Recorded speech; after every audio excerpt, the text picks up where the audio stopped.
Buenos días, ¿cómo están? Bienvenidos a esta clase del curso de Química General. El tema va a ser fórmulas químicas y el concepto de mol.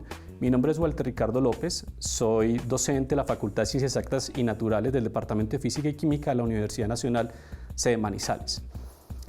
Entonces, para hacer una breve introducción acerca de los tópicos que vamos a tratar en clase, quisiera iniciar con esta pregunta motivadora para ustedes. Si debes determinar los ingredientes para preparar una comida especial para tu familia, ¿qué tendrías en cuenta? Pues lo primero es cómo vas a preparar la mesa. Y lo segundo que debes tener en cuenta es qué alimentos vas a usar, primera cosa.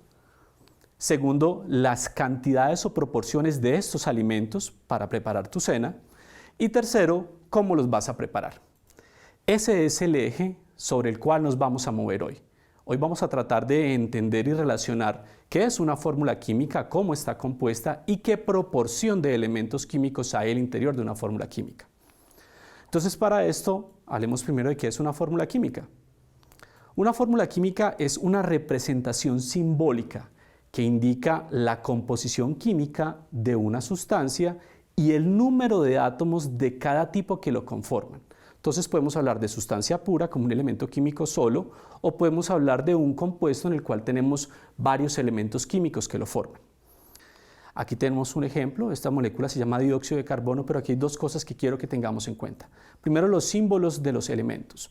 Tenemos dos elementos, uno es el carbono y el otro es el oxígeno, y además también tenemos un número que se encuentra en el extremo inferior izquierdo derecho de uno de los elementos, que es el 2. Ese número se llama subíndice y me indica la cantidad de veces que ese elemento está en ese compuesto. Entonces, para este caso tendríamos un átomo de carbono y dos átomos de oxígeno.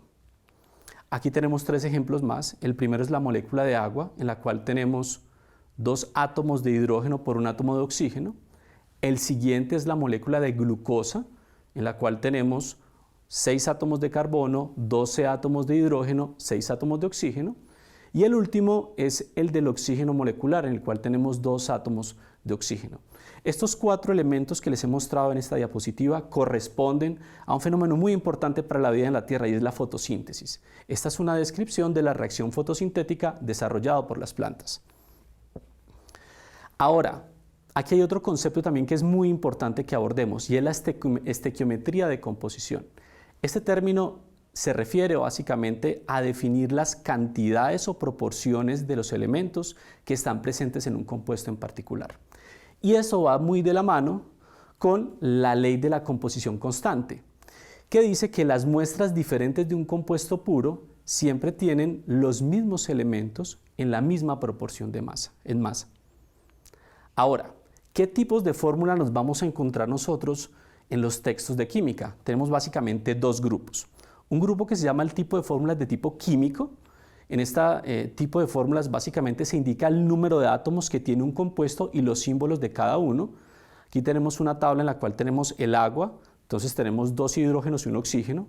El peróxido de hidrógeno, tenemos 2 hidrógenos, 2 oxígenos.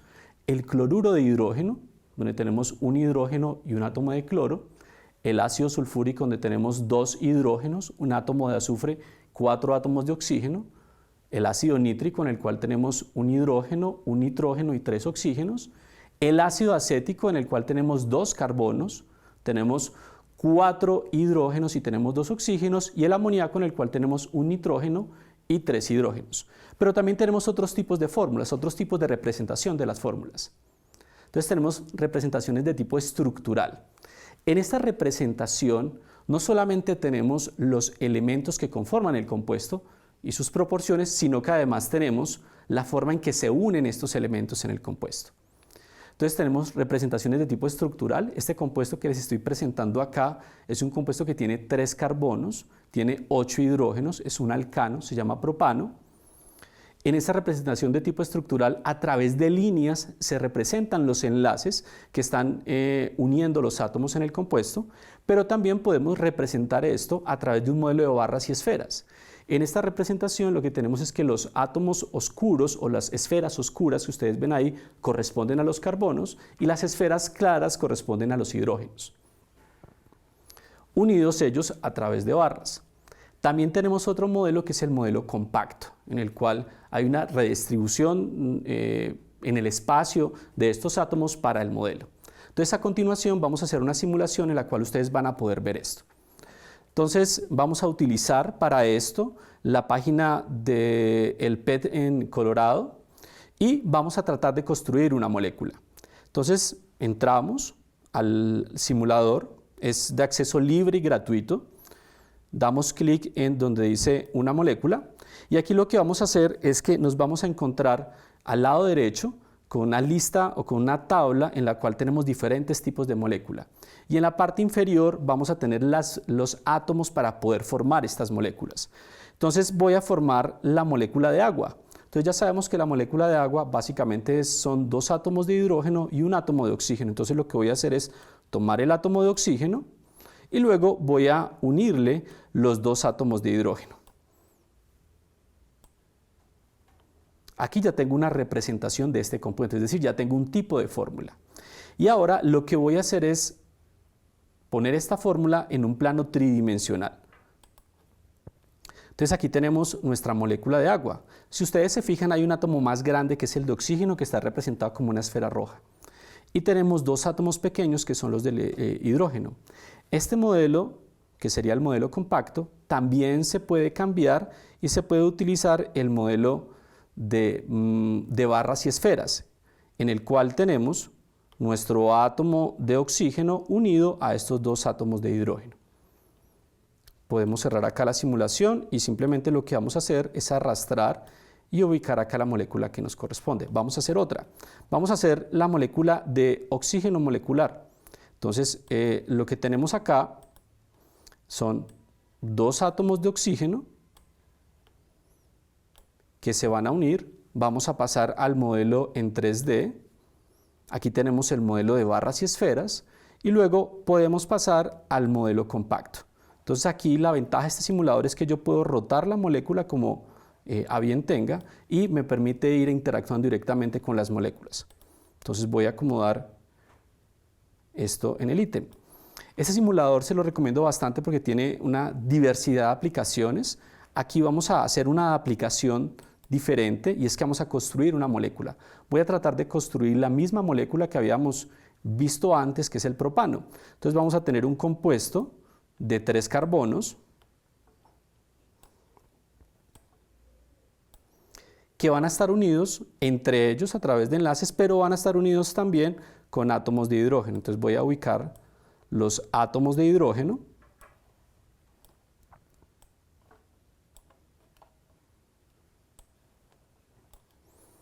para que podamos hacer la reconstrucción en 3D de esta molécula.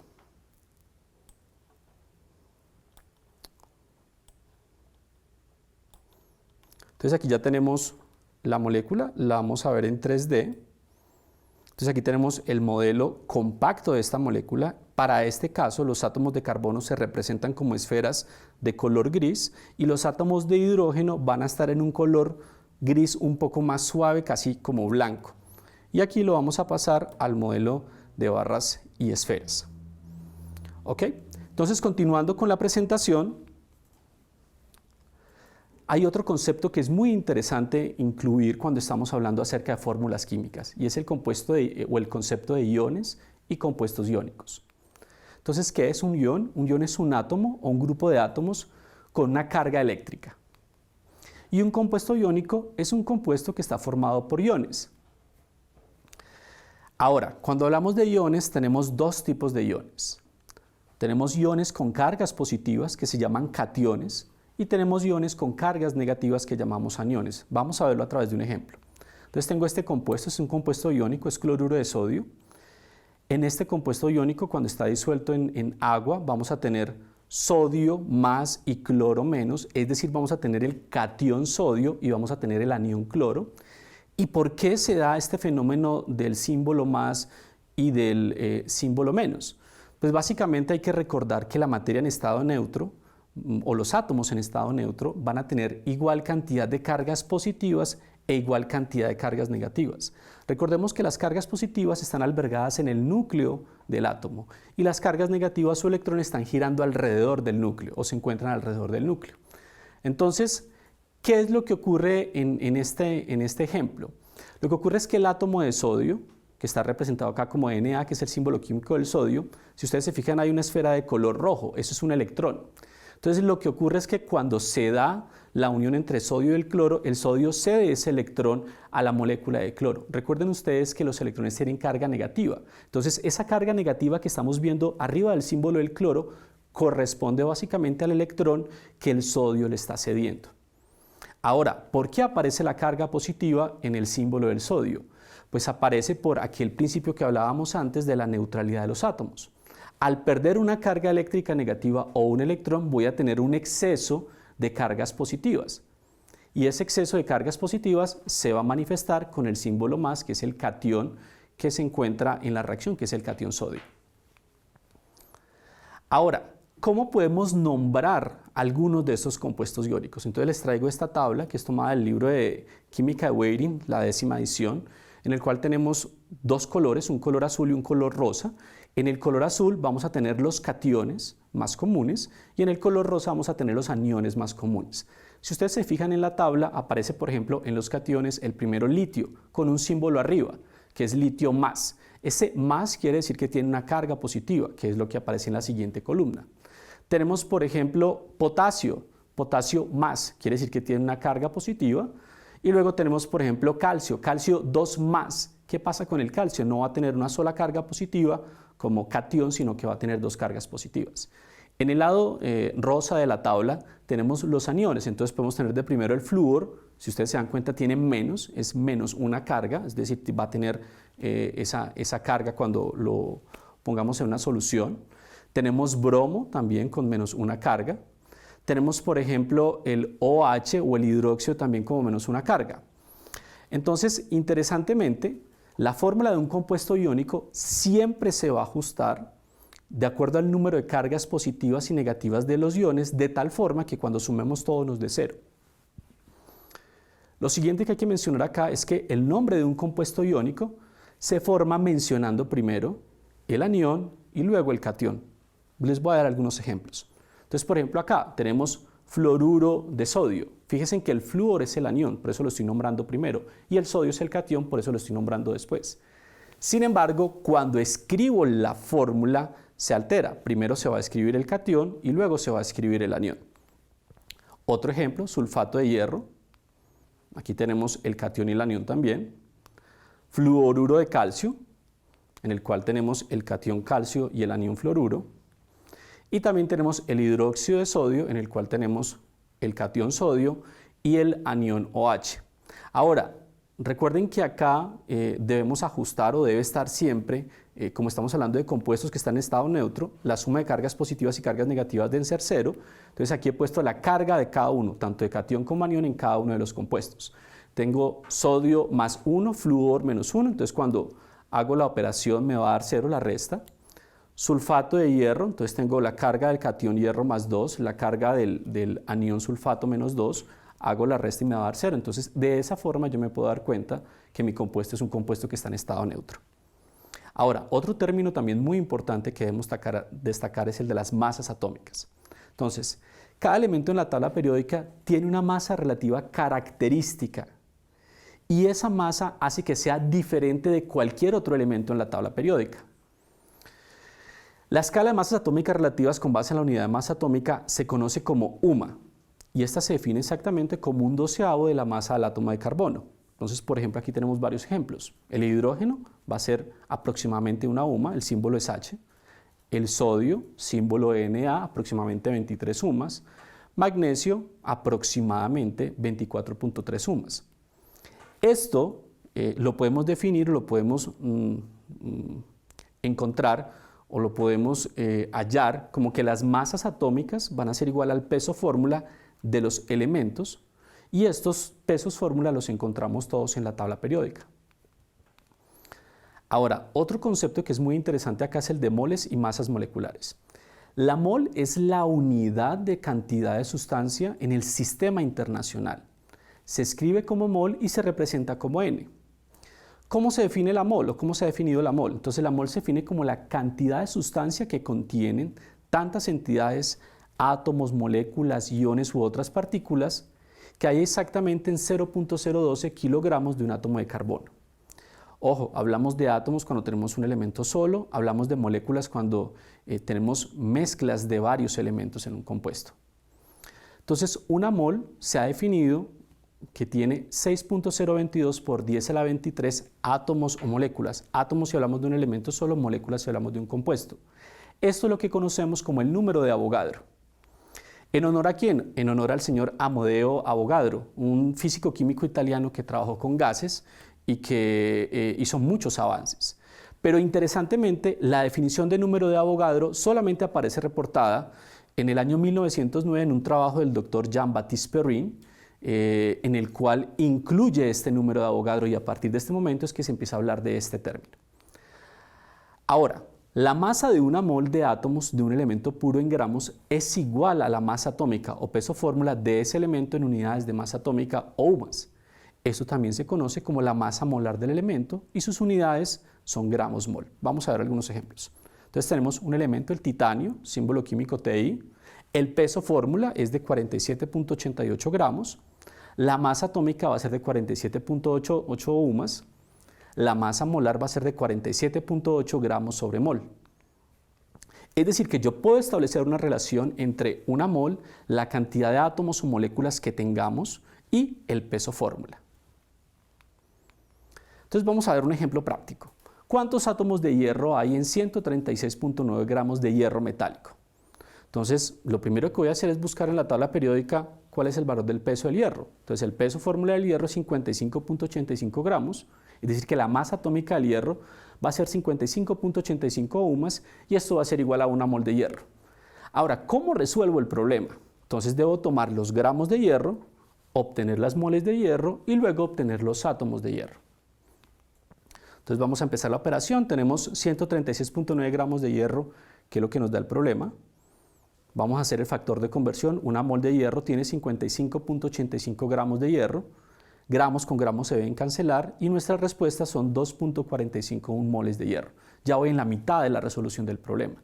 Ahora, ¿cómo puedo acabar de solucionar el problema? Pues debo pasar estas moles a átomos. Entonces yo sé que una mol de hierro tiene 6.022 por 10 a la 23 átomos de hierro. Cancelo moles con moles y tengo el resultado final de 1.47, por 10 a la 24 átomos de hierro. Ahora, otro concepto también interesante es el de masas formulares. La masa formular de una sustancia es igual a la suma de las masas atómicas del elemento de la fórmula. Y aquí hay una parte muy importante, multiplicado por el número de veces que aparece el elemento en la fórmula. Entonces vamos a calcular la masa formular del vinagre. Entonces, de acuerdo a la fórmula que tengo arriba, lo primero que tengo que hacer es identificar los elementos. Entonces tengo el carbono, el hidrógeno y el oxígeno. Después de eso, lo que hago es hallar las masas de estos elementos. Entonces voy a la tabla periódica y busco. Entonces voy a tener que el carbono tiene una masa o un peso formular de 12 gramos, el hidrógeno de 1 gramo y el oxígeno de 16 gramos. Luego tengo que identificar la proporción de los elementos que están presentes en la fórmula. Entonces voy a tener para el carbono 2, para el hidrógeno 4 y para el oxígeno 2. Y luego lo que debo hacer es multiplicar esta proporción por el peso. Entonces voy a tener la masa total de los elementos, 24 gramos para carbono, 4 gramos para hidrógeno, 32 gramos para oxígeno. Por lo tanto, la masa total del compuesto va a ser sumar todos estos pesos. Entonces vamos a tener 60 UMAS, 60 gramos en masa molar. Vamos a tener que una mol del ácido acético o vinagre son 60 gramos. Y luego vamos a tener que esa misma mol tiene 6.022 por 10 a la 23 moléculas de ácido acético. Ahora, ¿cuál es la masa en gramos de 5 moles o 0.5 moles de fosfato de sodio? Entonces hacemos lo mismo, identificamos los elementos, entonces sodio, fósforo, oxígeno. Luego identificamos la masa de los átomos tal cual lo habíamos hecho antes en la tabla periódica. Entonces tenemos sodio 23 gramos, fósforo 31, oxígeno 16. Luego identificamos la proporción de estos elementos que están presentes en la fórmula. El sodio está 3 veces, el fósforo está 1 vez, el oxígeno está 4 veces. Hacemos la multiplicación entre la proporción y el peso para cada elemento. Entonces tenemos 69 gramos de sodio, 31 gramos de fósforo, 64 gramos de oxígeno. Y luego calculamos la masa total del compuesto, que serían 164 gramos. que esto sería igual a tener 1 mol de fosfato de sodio. Hasta aquí no he dado resolución a la pregunta que me están haciendo. Y esa mol es igual a tener 6.022 por 10 a la 23 unidades fórmula. ¿Por qué unidades fórmula? Porque estoy hablando de un compuesto de tipo iónico. Ahora, para poder hacer la transformación de estas 0.5 moles en gramos, entonces yo sé que 0.5 moles del fosfato de sodio van a ser igual, o los voy a relacionar a través del factor de conversión, a 1 mol de fosfato de sodio que pesa 164 gramos en total. Cancelo unidades, moles con moles, y esto me va a dar que 0.5 moles de fosfato de sodio equivalen a 82 gramos de fosfato de sodio. Quiero dejarlos con esta frase: no digas que es imposible, mejor di que aún no lo has hecho. Es importante en estos momentos, en todo el mundo, que nos cuidemos. Cuiden los suyos, cuídense en ustedes. Recuerden que un descuido puede hacer que perdamos un familiar o un amigo cercano. Muchas gracias y que tengan buen día.